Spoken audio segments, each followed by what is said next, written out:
to this week's episode of Mixed Media Monday. Today I am creating a background for a mixed media journal entry called Sprite. And so this is something that I do every once in a while, but not often, is sealing the page or prepping the page with gesso. And the reason I'm prepping it today with gesso is because I want to use my Neocolors 2 on it, and I wanted to make it so that it was a nice, smooth, watery, flowing kind of page. So once the gesso was nice and dry, I went and grabbed my Neocolor 2 watercolor crayons, and I started off with the flesh color because I want to put a person onto this page. I thought I'd start off with the flesh color, and then I went through a little bit of differing colors. So I switched over to ochre, which is going to be the yellowish color that comes out here once I activate it with water. And then I used Toledo brown, and the blues that I'm using are night blue and Prussian blue and Payne's gray. And so I'm just going to keep going through that set of 6 colors, 3 in the neutral tones and 3 in the blue. And so when I'm activating them, I'm starting off with the lightest color in that range, which is going to be the flesh tone first, and then the ochre, and then the brown. And I'm going to just liquefy them one at a time until I have them all nice and goopy and wet and flowy. And then I will switch over to the browns, or to the blues, sorry.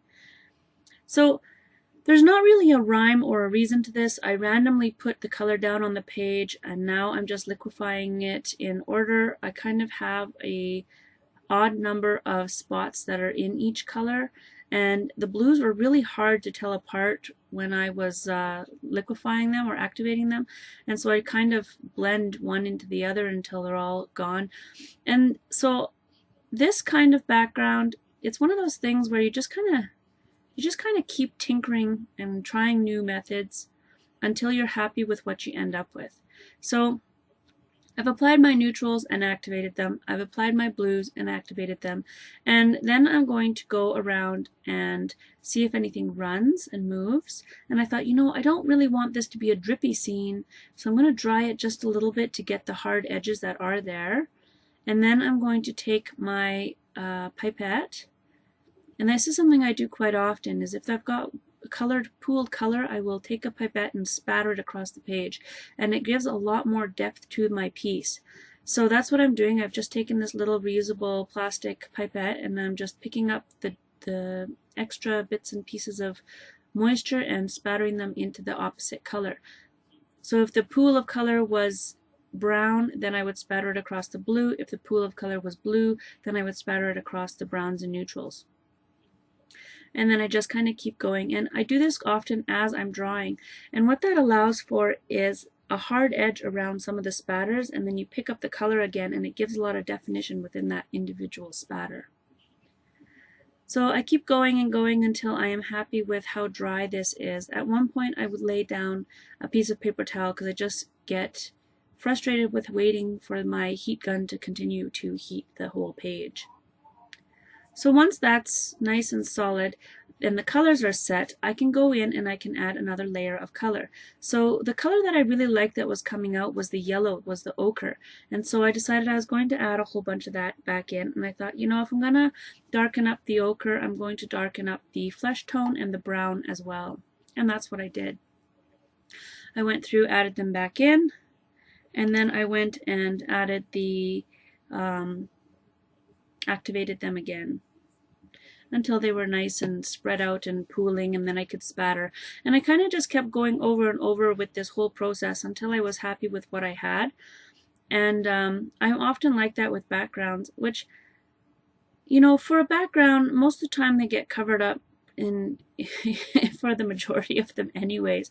So I don't know why I focus so intently on backgrounds, but I sure am happy with the final project of what I create when I've put in the effort in the background. When I just kind of go, oh well, whatever, it's a background, move on, I'm not always content with where I end up at the very end of the project. So once again, I've ended up with pools of color, and so I'm picking them up with the pipette, and I am spattering them all over the opposite color. If I got into blues, then I would spatter across the neutrals. If it was a neutral pooling, I would spatter across the blues. And then I just kind of started making it just a gigantic jumble of different colors. Then I thought, oh, well, I did the neutrals, I might as well go through the browns again. But I ended up with these hard line browns, and I really wasn't happy with the hard line browns. So I dried the page up a little bit, and then I went and tried to melt those hard edges through there and dab them and pick them up and liquefy them. And I was really upset with myself for having those hard lines in there. And so I just kind of went over it again and again until I was happy with how it kind of worked itself out, sort of thing. I really liked how the paper towel had left some texture on there, but by the time that I had gotten control of the blue, most of the texture had disappeared. So that is what it is, and I'll just move on. So that is just a paper towel, just a regular off the roll kind of kitchen roll thing. So then I decided I wanted to set the color. I didn't want the color to move anymore. I was happy with how I had gotten it on, and I heat set the whole thing. Now I'm going to focus on spattering because I really like how those spatters were coming out.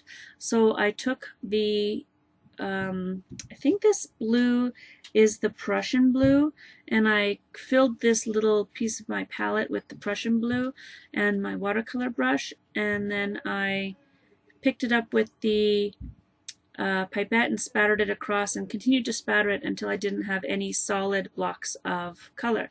I didn't want big spatters, I wanted little spatters that broke up all of the color differentiation on this piece. And that's what I did, is I just kind of kept spattering and spattering until nothing was left really in big pools, and then I dried it again. I don't know why, but I really love this spattering technique, and now that I've discovered that heat setting the colors makes them, the Neocolor 2s makes it so that they are a little bit more stable, so that the colors won't move quite so much, I've really come to love all different kinds of things that I can do with them. I didn't used to heat set them. I used to just try to keep layering on top, and then I'd end up going all the way down to the gesso and feeling very frustrated. So if I feel like adding another layer that I don't want blending into the previous layer, then I will heat set it first. And if you scrub at the color, it will still move once you've heat set it, but if you just, you know, add your next layer on top, it's not going to cause as much trouble as it could. It's not going to blend either.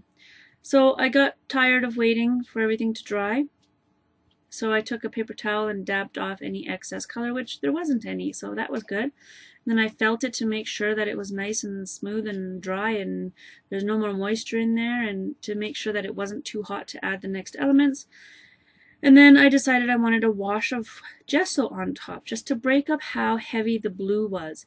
Now, normally I would have watered down the gesso and then put it on here, but I didn't do that step this time. I just took it straight from the gesso container. And then I took an acrylic brayer, not a rubber brayer, but an acrylic brayer, and pushed really hard to get this all to spread. I probably should have used my rubber brayer because I have some art on the other side of this page, or not this specific page, but below this, and it wasn't allowing me to move the gesso around as much as I had wanted to move it. So in the future for this process, I would probably recommend a rubber brayer rather than an acrylic one. So then I go through and think, okay, well, I need some more of that ochre on there. How am I gonna put it on there? I didn't want a big block of color anymore. I wanted to do other stuff. So I colored in the palette, added some water so that I could spatter it on there. And then I decided that I was going to try to do it so that if I sprayed a spot and then dropped the color into it, that it would dissipate on its own. But that didn't work. So, but I tried it anyways. It just didn't work. My page was already too ripply. The page wasn't flat, so it wasn't dissipating how I wanted it to. My drops were too juicy, and my color wasn't saturated enough. There wasn't enough pigment in my color, and it just was creating this drippy mess of things. And I thought, well, that's not really where I wanted, but I do want the page to be a little bit dirtied up. I do want that gesso to be a little bit dirtied up, so I'm just gonna move the color and keep it on the page and see where we end up. And I thought, well, let's just roll it out with the brayer to get it a smooth layer, and then we'll just dab it off and move on with our lives. So I don't know that this layer had any effect on this piece at all. Like, it probably didn't. But it was something that I had played with and had tried, so that was positive. And then I got this stencil. It's a Harlequin stencil from Michaels, but it's in the home decor section. And I think that, let's see if I have the cover anymore. It's from Americana Decor. And Americana Decor is a Deco Arts product. So this is a Deco Arts stencil. I found it at Michael's. It's kind of like a distressed harlequin kind of thing. And so I'm covering most of this stencil, but not all of the stencil. And the reason that I'm doing that is I kind of had an idea of creating this space that had the 3D stuff in there, but at the same time I wanted to create a frame around the outside edge of this page. So I just wanted the center of the image to be full of color. So then after I get the heavy matte gel through the stencil, I let it dry overnight, and then I went through and grabbed my little palette and my 3 blue Neocolor 2s, and I color on the palette, and then I activate it with water. And I wanted to bring out the gel, the Harlequin stencil that I had put on there. That was my purpose here. And so I take my watercolor brush and I activate it, and then I add on the color so that the color that is underneath the diamonds stays as it is, but everything else that is not covered with the heavy gel will end up turning blue. And while I really loved the yellow that I'd created underneath with all that beautiful ochre, I had decided that I wanted this page to be predominantly blue. And so I took my 3 different colors of blue that I put on the background, and I just kind of blended them in over top and created this extra bit of blue in here. So then I take the darkest blue and add it. It's kind of going on in kind of a rainbow fashion. So I put the light blue up in the top left corner of the page, and then the medium blue was kind of across the middle of the page, and this dark blue is kind of around the bottom right hand corner of where I added in stuff. And then I thought, you know, this is all juicy. I'm just making a mess here. I'm just going to make a mess here. To heck with it. And covered the whole thing and blended it all together, so you don't know what went anymore, which that is what it is. So my next step is that I'm going to clean off all the diamonds that are in the gel, and I was going to use a baby wipe, but it wasn't thick enough to do that. So what I'm doing is I'm taking a water brush and I'm just sucking up the paint sitting on top that's beaded on top of the diamonds. And I just go over the entire surface and pick that up and wipe it off on a baby wipe, and then suck up the next diamond of color. And I just go over that entire space like that. So this project is one of those projects that kind of has a plan.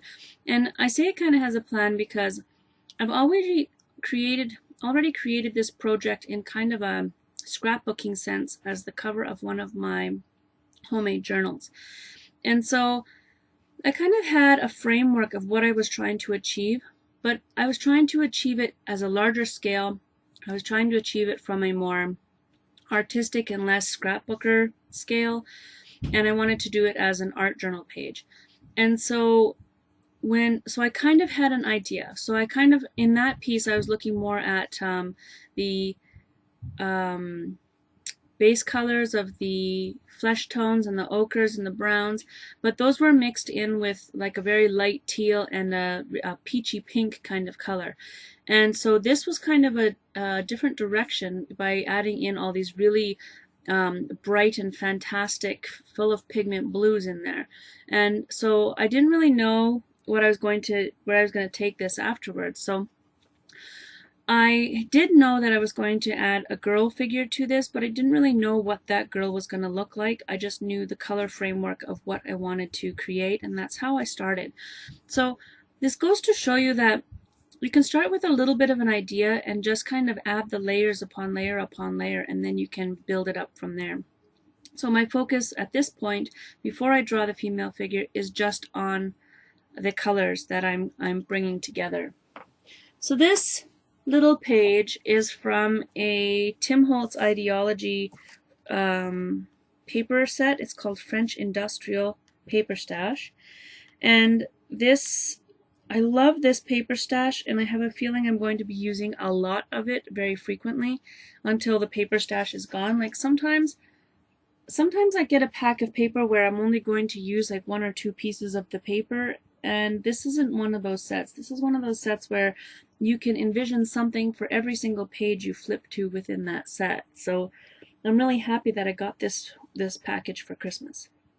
So I clipped this 6x6 page off of the 12x12 page that's in that paper pack, and I wanted to bring some of the colors in, so it kind of matched my color scheme, but it wasn't quite there. So I added in some of the colors that I had originally started with on the background of my large page in my journal. And so I started with the ochre and the brown, and the brown was called Toledo Brown again. And then I did the watercolor thing, layer upon layer, and heat set it with the heat gun or paint stripper, whatever you want to call it. And then I took the ochre in here and I created some spatters, and I took the brown in here and created some spatters. And it's all in the name of trying to get this to all come together and meld together into the page that I'd already created. Now on the scrapbooking page, what I had done is used a sheet of paper that kind of looked like rows and rows of stamps. And I do have another piece of paper somewhere in my stash that has those rows of stamps, but it was the wrong color. And so I thought this ABC page would work out just as efficiently. In the 12x12 set, or in the 12x12 Tim Holtz set, they do have this page as a 12x12, but the letter blocks are not this small. The letter blocks are more of a 1.5 inch by 2.5 inch kind of size, and I really wanted to kind of go try and achieve that strips of stamps kind of idea instead of going a little bit bigger. It was my backup to go with the bigger one if this one didn't work out. So once I have all of these colors on there, I don't want to keep drying forever, so I just go through and dab off whatever's left over after it's dried, and then I add in my brown spatters, and from there I dry it again. And once that's dry, I'm done getting this page to fit in with the background. So I say that this is a paint stripper because it is. It gets very hot very fast, and we've had some problems with it because I hang it from the corner of my workbench, and once in a while I'll reach past it to grab something and burn myself. So I have this nice set of crescent moon burns on my arm from that, but it works quite quickly, it heats up quickly, and it achieves what I need it to achieve, so I haven't gotten rid of it yet. I've gone through a lot of heat guns because they just simply burn out over time, and so this is the one that I've been using for about a year now. So now that this page is all prepped and ready and dry, I'm ripping it so that the white core shows. And then I'll move on to prep the rest of the pages that I want to use to create the frame on the page. So the next page I'm grabbing, this is also from that Tim Holtz set I was talking about. This is the 12x12 page. And I thought about cutting it in order to achieve what I wanted, but then I thought that the white exposed core would more meet the needs of what I was expecting. And then I just kind of keep ripping it up and paper piecing and stuff like that until I achieve the effect that I'm looking for. And at this point, nothing really has to be perfect. I kind of have an idea of what layers I want, and I'm just kind of creating those layers so that I can glue them to the page after the fact, after they're all prepped. Now, this color doesn't fit in with my color scheme at all, this kind of dirty, vintagey kind of color, but in the background of this, it has the Harlequin diamonds all along the page. It also has some script, which I liked, and a little bit of other detail and stuff like that. So I go and I activate some of my blue in the palette, and I start out that way, and I soon discover that that's not going to achieve the effect that I want it to achieve. So I try using my water brush, but the line is already soaked into the scrapbooking page, so I can't move that line anymore, and so I had to add more blue in order to break it up a little bit and to create the pooling and dragging of the color away from the really heavy layer of blue. And so that's what I do, is I kind of just give it a nice washout effect as it goes down the piece of paper. So now that I'm happy with this specific one, I'm going to grab the next one, and it's just the tiniest, and I put too much paint on it, too much pigment on it, and so then I had to take the water brush and try to displace it again, and I got to thinking, you know what, I might as well just take the color directly from the crayon and disperse it along there the exact amount that I need for each piece of paper, and that's what I ended up doing. I used up the rest of that blue that's in the palette, and then I moved on to just using the water brushes and taking the color directly from the crayon. And I think I took the crayon off screen, but that's all I'm doing is grabbing pigment from the end of the crayon with my water barrel brush and adding it to the page. And then that got too watery, and so I just dabbed it off with a paper towel. And then I let it drip a little bit, cleaned up the mess a little bit, and off letting it dry. So I did this with every single piece of that 12 by 12 that I had ripped apart. And as I'm going along, I'm just doing what I often do with my Stabilo, is laying down a layer of water, and then I lay down a layer of color and let it wash into the layer of water. And that is getting a little bit too wet and soggy and droopy, so I am taking away some of the hard edge of the blue with the paintbrush, and sometimes I am taking it away with a paper towel just to achieve whatever effect I end up doing. And it kept pooling underneath the paper, so I did have to go back repeatedly and wipe up before I brought the next paper in, or else it would have just absorbed into the back of the page, which I didn't want the blue to come through randomly in the middle of the edge. So I just kind of kept my workspace kind of tidy for that reason. So the next thing that I'm going to do is I'm going to cut up this music paper, which is also from that set, and this is going to create nice clean lines for the actual border of the page. And I don't use them on all the edges of the page. I only use them on two sides, the side that the binding comes on and then the bottom of the page. So I cut so that the notes and the writing were always going to be upright. And then those pieces, I'm not going to bother worrying about putting any ink or color on them, because they'll fit in with the color of whatever I've created already. So then I start kind of paper piecing and seeing how things are going to go together. I can't remember why I cut so many pieces or what's happening here, so I figure I'll just figure it out on the page itself. So then I bring the book back once everything's dry, and I start layering things on. I wanted the alphabet set to be along the bottom edge of that, and then the next layer is going to expose the letters. It's going to leave the letters available, so it's going to just run right up against the edge of them. And I'm gluing it on with the heavy matte gel from Golden, which is a lot like the 3D gel from Art Basics from Finnabair. But I bought a giant jug of the 3D matte gel, heavy matte gel, and so that's what I'm using here. This is the heavy matte gel from Golden, sorry. So I glue this strip on, and it's going to do exactly what I want. I know that I'm going to put a thick strip on the bottom, so I'm not going to worry about bringing this all the way to the edge. Then I'm going to add on the next strip, which is my hint of blue, and that hint of blue is just going to run right along the edge of the ABCs. So I'm just adding in the paste right along there, and then I glue it on. Then I add another layer of the heavy gel and add on the music notes. And the music notes were that nice clean edge, remember? And that's how that ends, is right there. And adding that in there kind of brings everything together, because the big color differentiations that I've created in the very bottom layer, that music page really matches those well. And so I was really happy with how that turned out. So then I placed these, and there's no real way to get them to go on nicely, so I held them in place, and then I just, spread the butter underneath and slap it down, hold it in place, and then I flip up the other side and spread the butter.